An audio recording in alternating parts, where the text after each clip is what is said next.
शंकर. धन्यवाद. आधी तुम्हाला सगळ्यांचे खूप आभार मानायचे मला की तुम्ही इतकं प्रेम या मालिकेला दिलं, आम्हाला आमच्यावर केलं. अर्थातच महाराजांचेच आशीर्वाद आहेत हे सगळे. ही भूमिका मला मिळण्याचं कारण सुद्धा महाराजांचेच आशीर्वाद आहेत. कारण माझी आई स्वामी भक्त आहे प्रचंड. म्हणजे आता तुमच्यामध्येच कुठेतरी ती बसलेली असेल असं मला सारखं भास होतो. ती गेले कित्येक वर्ष स्वामी समर्थांच्या मठात अशी जाते आणि तिथून प्रसाद घेऊन येते. मला काय काय सांगत असते, असं कर हे कर. आणि तिच्या म्हणण्यानुसार मी काही गोष्टी केल्याच होत्या आणि त्याचं फळ म्हणून कदाचित मला ही मालिका मिळाली असं मी नेहमी म्हणतो कधी. त्यामुळे हा आईचा आशीर्वाद आहे आणि स्वामी म्हणजे स्वामींना सुद्धा आपण आईच म्हणतो. सो आईचं पाठबळ आणि आशीर्वाद आहे माझ्या पाठीशी, म्हणून ही मालिका मिळाली. आणि अर्थातच काम करताना प्रत्येक क्षणी हा अनुभव येत राहिला.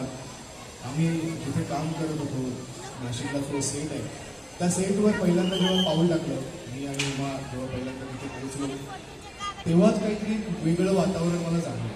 एरवी मी नेहमी मुंबईत शूट करायचो, मुंबईतलं वातावरण वेगळं होतं, काही ठीक आहे ते शूटिंग कुठं असतं वगैरे. पण इथे गेल्यानंतर असं वाटलं नाही की मी एखाद्या सेटवर आलो. खरोखरच इथे कुठेतरी महाराजांचं अस्तित्व मला जाणवत होतं आणि शेवटच्या क्षणापर्यंत म्हणजे आजही मी त्या सेटवरच आहे मनाने अजूनही. म्हणजे मी खरंच सांगतो की शूट संपलं तरी माझ्या डोळ्यातून अश्रू आले होते. आता तुम्ही सीन पाहत होतात जे काही शंकर महाराज आता अंतापूर सोडून निघून जाणार आहेत, हे जेव्हापासून मला कळलं की आता पुढचे सीन असे शूट करायचे तेव्हापासूनच माझं मन मला खूप त्रास द्यायला लागलं होतं. मला खूप वाईट वाटायला लागलं होतं की अरे आता शंकर निघून जाणार मला सोडून.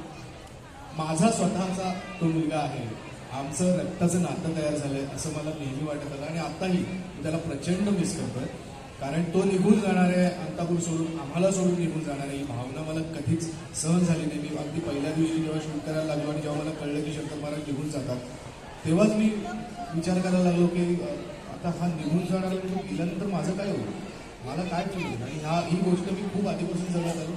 आणि जेव्हा शेवटचे एपिसोड शूट होत होते सीन करताना माझ्या डोळ्यात पाणी आपसूक यायचं त्याच्याशी बोलताना किंवा ते सीन करताना आपसूक पाणी येत होतं. पण ते संपलं